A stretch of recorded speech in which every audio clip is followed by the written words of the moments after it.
How we do things in the past 20 years has changed tremendously.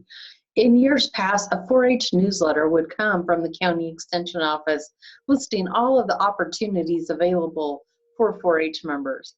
And now clubs have their own Facebook channels. The extension office has their own way of reaching out to youth.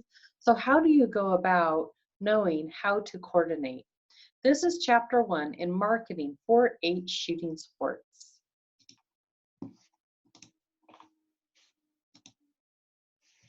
So first off, when you think about marketing, think about what is 4-H selling.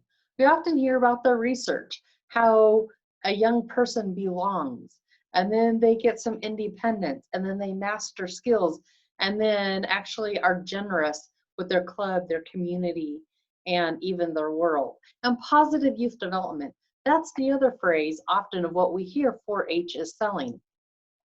So when you start thinking about the shooting sports project itself, what is the 4-H shooting sports project selling? That might be a little bit different. Well, we're hearing a lot lately about the thriving trajectory to put youth on. We're hearing about how the bottom of the pyramid is education, and that's the base, and then recreation, and then competition at the top. That's often what we hear we are selling in the 4-H shooting sports project. So when you think about it from the consumer side, our consumer is the 4-H family. So when they go to purchase 4-H, not truly, but think about, how am I going to use my time? Do I want to put it into 4-H? What do we hear that they're purchasing? Well, often they want to say, I want our kids to have fun. I want them to have new role models, those caring adults. Well, my youth is interested in something besides soccer or baseball or softball. So they need new friends with common interests. How does this match up with what 4-H was selling in the beginning? So then the 4-H shooting sports project, the same things come up no matter what project people are looking for their children. Shooting sports is another way to have fun, connect with caring adults who are very well trained, may I add, and of course those friends that have the common interest in the shooting sports project area. I'm Tammy Stewart, Extension Educator from the University of Nebraska in Lincoln. I love to be a part of 4-H shooting sports and have had recently the opportunity to do a lot of training as a 4-H shooting sports coordinator, not only on the state level, but on the national level. My passion, though, originally started with being certified in pistol, which I no longer am, but I am certified in archery, muzzleloader, the Hunting and Outdoor Skills Project, and, as I said, coordinator. So what will we be reviewing today? We are going to review what is the difference between marketing and advertising, and what does marketing look like with this 2020 audience. First off, marketing. It's an action. It's about using the research of what draws or attracts somebody to take action to purchase, to come to something. And then advertising. That's one of those tactics that you use within that marketing plan, usually in the form of an advertisement, such as you would see in the newspaper or a Facebook ad popping up, or even Google trying to get your attention to shop here or do this. So can you actually market without advertising? And the answer is yes, absolutely. What the research shows from a customer experience survey is customer service is the #1 way to actually market. Storytelling is also key, making sure the stories that are told are great stories which help build your brand. And then friendly interaction.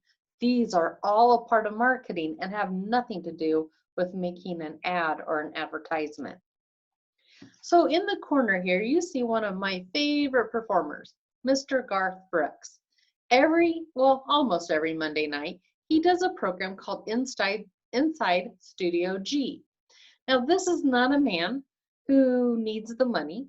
He has plenty following. So why does he get on Facebook Live for 20 minutes on Monday nights to connect with his fans? Because he gets customer service. It gives him a chance to tell stories to his clients, his followers of his music, and to have that bantering and friendly interaction with his staff, as well as the people that you see on the screen behind him who send in video questions to him. This is something I'd recommend watching if you really want to understand how these three keys play out in marketing. So there was a research done about what drives people away from doing business with a company. So think of it this way. What would drive somebody away from doing business with 4-H or the 4-H Shooting Sports Club? Well, this is what we know. A bad attitude. People would want to walk away from a bad attitude. They're looking for a positive experience. Oh, and right with that is that unfriendly service. Wow, can we think about all the hoops sometimes you have to jump through to get through a 4-H or 4-H project? Well, can we jump through those hoops in a friendly way? Because friendly service is something that we want to have and not unfriendly service. And of course, you need to be trusted and be knowledgeable, which is great because our shooting sports leaders and volunteers have so much training behind them that can counteract these things that would drive away people from doing business with 4-H. Interesting here. Now it was asked, what would you pay more money for when it comes to a customer service experience? Okay, I get that people aren't necessarily always handing over money to 4-H. But on the other hand, we can learn from this research because it still comes back to what do people find worth spending money for because of the level of customer experience. So pay attention to the bottom of the graph and see what is most important. Wow, friendly service, 70% found that so good that they'd actually pay more money for it. So how can we put friendly service into our marketing plan? Human interaction, yay! 4-H shooting sports, right? We don't go online unless we absolutely have to because we want that coach right there with that young person. So we're already in line to do what is being expected of us in customer service. A unique experience, right? Where can you get 4-H shooting sports besides 4-H? Not a lot of places. So 50% of the people say unique experience is worth paying more for.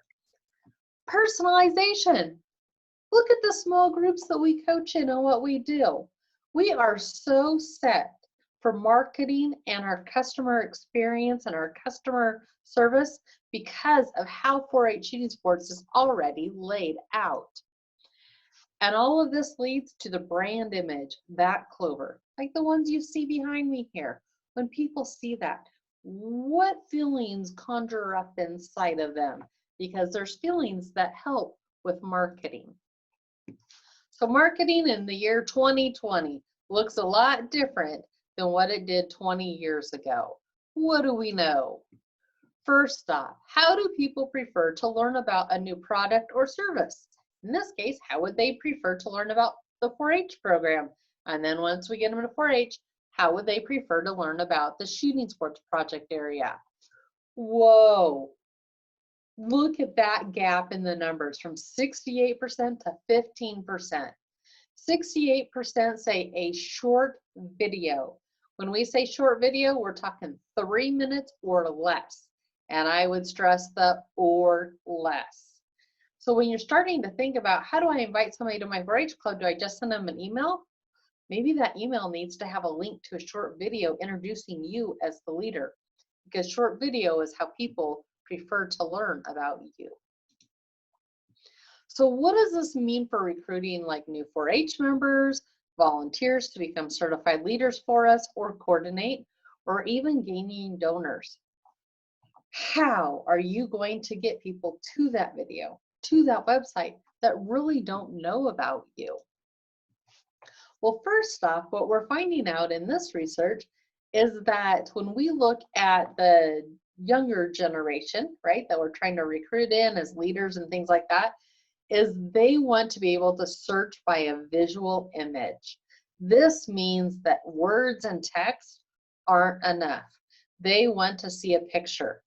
There's research that will show you what happens if you put something on Facebook with just text, or if you add a visual, or if you add a short video to it. It is a remarkable difference. So keep in mind that visual is going to be key. So what do we need to know about the visual content, since we know that we're going to have to put pictures and that text just isn't enough? First off, 65% of all of us that are watching this now, we learn with our eyes. So making sure that it is appealing to the visual learner. Color is going to be really important. Whether you're doing worksheets for your 4-Hers to fill out, or whether you are doing some type of an ad, color. People are going to be looking for it. Leave the black and white alone. And then we also know that 85% are more likely to purchase 4-H, buy your product, is what the research says, after watching a video about it. And videos don't have to be professional quality. They still need to be good. And you should be able to see the people's eyeballs. That tells you if you're close enough and if people will be able to interpret.